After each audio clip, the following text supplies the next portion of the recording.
যে মিটফোর্ডে যে ঘটনাটা ঘটেছিল এটা আসলে আমাদের পথে 1 সেকেন্ড 2 সেকেন্ড 3 সেকেন্ড 4 সেকেন্ড পর্যন্ত ভিডিওটা দেখা গেছে। এর পরবর্তীতে আসলে আর ভিডিওটা দেখার সম্ভব না এখানে সাধারণ মানুষের ক্ষেত্রে, কারণ এখানে আসলে অনেক কঠিনভাবে আসলে এখানে আঘাত করে হত্যা করা হয়েছিল বিষয়টা। তো সেই জায়গা থেকে আর কি আমাদের অনেক খারাপ লাগছিল।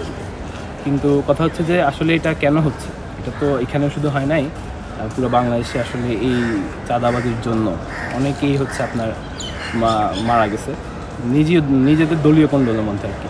তো সেই ক্ষেত্রে হচ্ছে আমাদের হয়তো যাদের মধ্যে এগুলো হচ্ছে তারা যদি দলীয়ভাবে এখানে ব্যবস্থা নেয়, সেই ক্ষেত্রে হচ্ছে দলীয়ভাবে ব্যবস্থাটা হবে এরকম যে যারা হচ্ছে এই অপরাধের সাথে যুক্ত তাদেরকে হচ্ছে আইনের আওতায় নিয়ে আসা। তো আইনের আওতায় নিয়ে আসার জন্য তারা নিজেদের দলীয়ভাবে ব্যবস্থা নেবে, পাশাপাশি সরকারকে হেল্প করবে। এটা হচ্ছে এখানে একটা করণীয় দিক। আর হচ্ছে এই দৃশ্যগুলো আমরা দেখতে চাই না, এগুলো তো আসলে আমাদের স্পিরিটের বিরুদ্ধে কোনো কাজ আছে, এটাই আর কি আমরা চাই।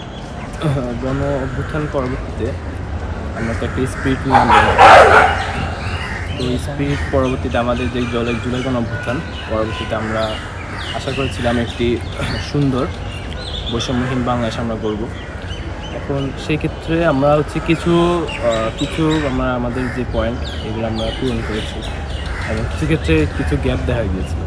এই ক্ষেত্রে আমাদের বর্তমান যে সরকার ওনাদের কিছু দুর্বলতা আছে।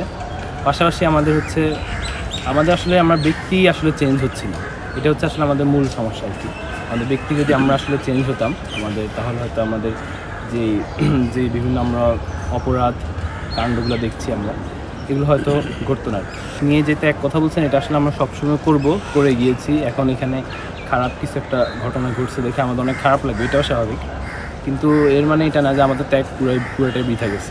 হ্যাঁ, তো এই ক্ষেত্রে হচ্ছে না, আসলে বাংলাদেশে নতুন কোনো ফেস্টিভ্যাল আসার কোনো সুযোগ নেই, কেননা আমরা এখনও যারা হচ্ছে সত্যিকার স্পিরিট নিয়ে আমরা আন্দোলন করেছি তারা এখনও বেঁচে আছে। আর পাশাপাশি আপনি যেটা বললেন তারা কি নতুন ফেস্টিভ্যাল সৃষ্টি করছে কিনা, নতুন করে ফেস্টিভ্যাল সৃষ্টি হওয়ার কোনো সুযোগ আছে কিনা, এটা আসলে আমার কাছে মনে হয় নাই। কিছু বিচ্ছিন্ন ঘটনা তাদের ঘটছে, এটা সত্যি। বিচ্ছিন্ন না হলে এটা তাদের হচ্ছে ব্যবস্থা নেওয়া দরকার দলীয়ভাবে। কিন্তু আসলে এটা আসলে আমাদের আসলেই কষ্ট লাগে বিষয়গুলো, কেননা তারাও তো, আমি যখন ছিলাম টিভিতে সেখানে আমাদের অনেক ভাই ছিল যারা হচ্ছে এই যে আপনি যে বললেন সেই দলের সদস্য ছিল, বিভিন্ন কেন্দ্রীয় দায়িত্বশীল ছিল তাদের।